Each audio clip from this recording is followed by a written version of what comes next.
So today I wanted to go over our holiday budget. Excuse my background, I'm just sitting in my office kind of doing some work. And you know, how we budget, how we figure out the holidays, whatever. So the way that we get paid is I get paid monthly from both of my jobs, being a travel agent as well as working in education. I get paid one time a month. I get paid one time a month.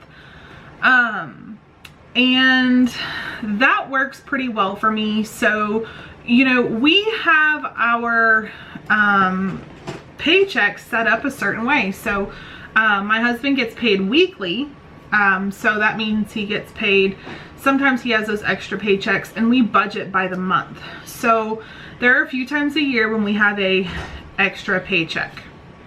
I always budget for 4 weeks.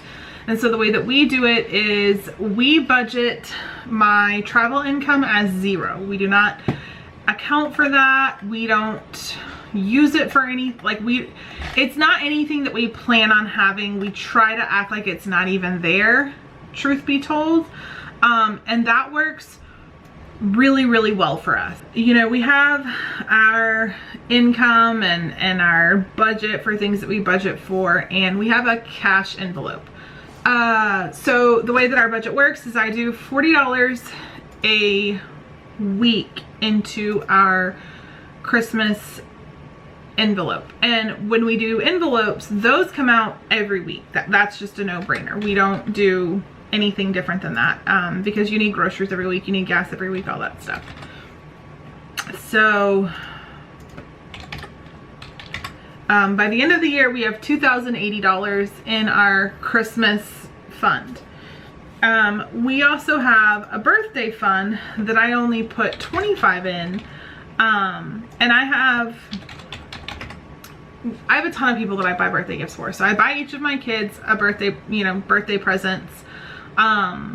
I buy my mom a small present, I buy my brother a small gift, I buy my husband stuff. My husband actually spends his own money on my birthday.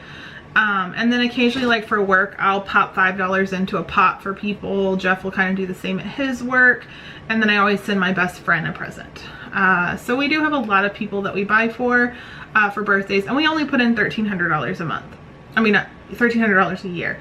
So when you factor in that I give my kids each $200-ish, there's about $500 left over. If you figure I give my mom and my brother $50 a piece, there's only $400. I try to spend a lot of money on my husband for his birthday because he works really hard for us and doesn't really ask for much. So I always try to spoil him for his birthday. So we normally kind of break dead even with that money, because after my kids, my mom, my brother, I have about $400 from my husband and people from work. This doesn't account for birthday parties or anything like that. So if we have a birthday party, I'll honestly typically pull it from my Christmas envelope, which I probably should just up my birthday envelope.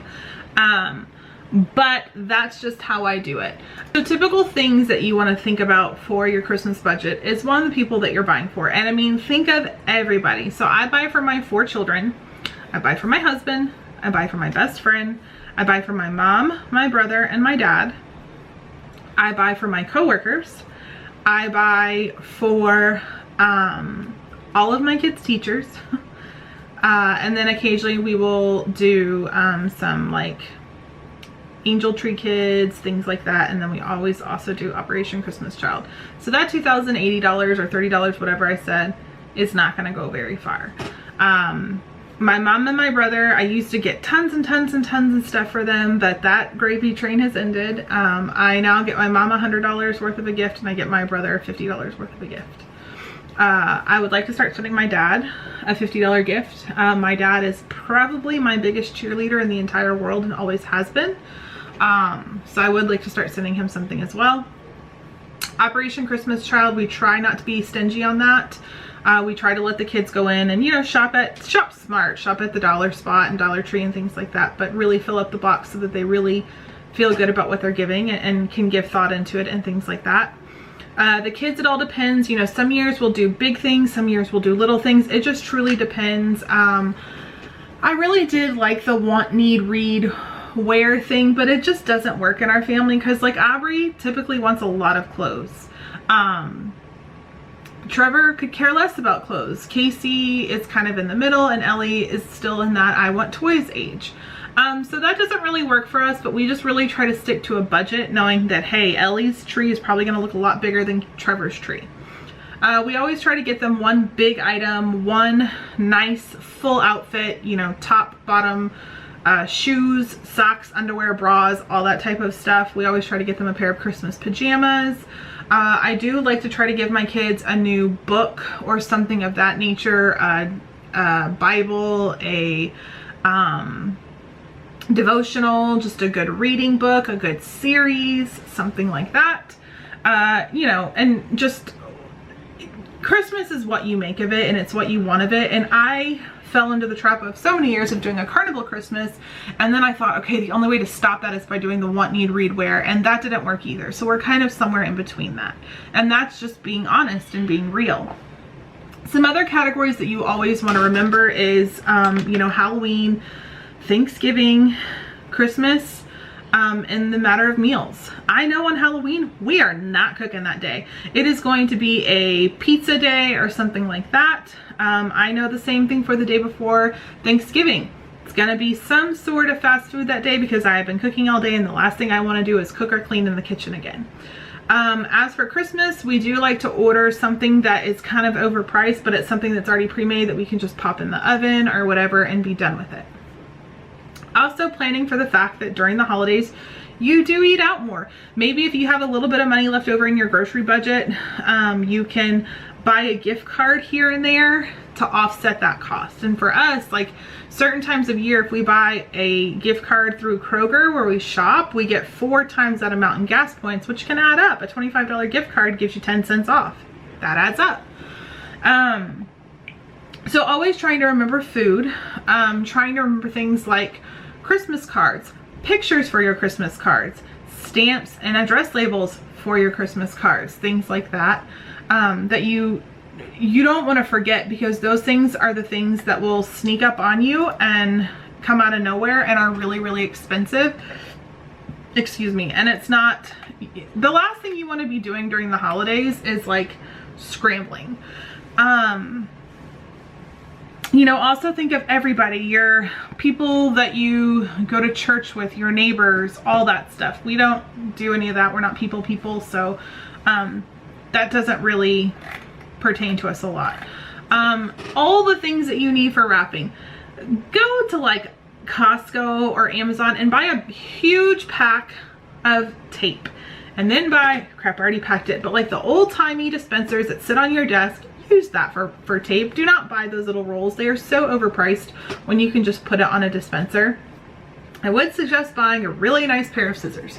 I have these, I think they're the Fiskars brand, and I freaking love them. And most people get them and they're that like orange color, but invest in a nice pair of scissors. Get your wrapping paper, follow wrapping paper sales, do whatever you want to do to get your wrapping paper. Dollar Tree is not the best value for wrapping paper, even though it is super cheap. You know, tags, everyone is telling me Dollar Tree is the best place to get boxes, to get tissue paper. Just get white tissue paper. You don't need fancy tissue paper, but those are those things that you really, really need to remember and start shopping earlier than later, or you're going to be stuck buying the really expensive wrapping paper. If you're doing Advent, you need to start doing the Advent sooner than later, like really, really soon, because those little boxes that you can buy are going to be sold out. Oftentimes I found that Amazon is the best deal on those. They really do kind of go down in price. You know, decorations.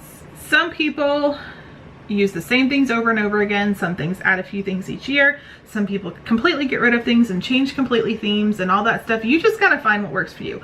I would suggest not buying anything full price. If you shop, like I really buy most of my decor at Hobby Lobby, Kirkland's, sometimes Michael's, Target, Walmart. Walmart obviously is not gonna have a sale, but oftentimes I can find them at Target, Hobby Lobby, and Kirkland's. For sure at Hobby Lobby and Kirkland's, never buy anything full price there. But you know, maybe go in and make your list and take pictures on your phone and then decide later, do I really want this? Is it really worth taking that money out of my Christmas budget?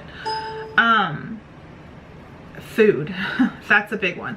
Your holiday baking. Get that stuff sooner than later, because it adds up. And I find, you know, when I go and make my order for pictures and I do this and I do that, that Christmas budget goes way down. For us, honest to God, I am just being completely transparent. A perfect holiday budget for us would be about $4,000. I mean, for all of my kids to get a Halloween costume, it's easily over $100. I have 4 children. We reuse the same Halloween bucket every year, but then I have to get them all some sort of glow item so that they can, you know, we can see them. I get candy for us to give away. You know, before we used to donate something to each of their kids or each of their schools for the party or whatever. Getting pizza that night because I don't want to cook. You know, maybe going to get your pumpkins. Again, I have 4 kids. Even if I'm going to Walmart and buying that $5 pumpkin, that's still 20 bucks. If I want to go to a pumpkin patch, I'm spending about 50 bucks. Doing a fall themed pumpkin patch or scary thing or whatever, easily for my family, $100, $150, $200 because we have to get some sort of fast food, tickets to get in, you know, like it adds up. Same thing with Thanksgiving. You know, we have a huge family. There's 6 of us. My mom and my uncle do live down here. We've also hosted my aunt and uncle as well. You know, there's a lot of people that can come into our house, but whenever I cook for Thanksgiving, I cook a huge feast so that we have food for the entire weekend, because typically we shop on Black Friday. We go get our Christmas tree on Saturday. We decorate our Christmas tree, buying fun things to do that. You know, your cocoa and your Christmas Eve box that has your ornament for your kids and maybe a new book or a new movie and their Christmas pajamas and Christmas slippers. That stuff adds up.